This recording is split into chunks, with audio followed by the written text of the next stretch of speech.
ఉదాహరణకు చెప్తాను. ఒక బాబు ఇచ్చారు, ఇది స్వస్తి, ఈ పేరు స్వస్తికే, కానీ కొంచెం డిఫరెన్స్. ఇదేమో 10 రూపాయలు, ఇదేమో 3 రూపాయలు. మనం 3 రూపాయలు కావాలనుకుంటాం. టేస్ట్ చేయలేదు, సాధన తిన్నాక ఏం వంట చేసినాం కూడా టేస్ట్ చేయలేదు, నువ్వు తెచ్చేది 3 రూపాయలు కాలం తెస్తే ఎట్లా అని అడుగుతారా? అది లేదే, ఎందుకని ఇంట్లో పొడి చేస్తే మంచిగా అవుతుంది.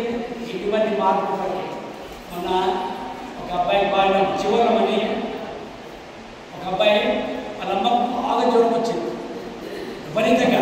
అమ్మ వినాలి, వినాం, బాగా జ్వరం వచ్చింది. అబ్బాయి చదువురాదుపై ట్యాబ్లెట్ ఏమంటే పెట్టించు. జ్వరం వస్తే ఏమాత్రం ట్యాబ్లెట్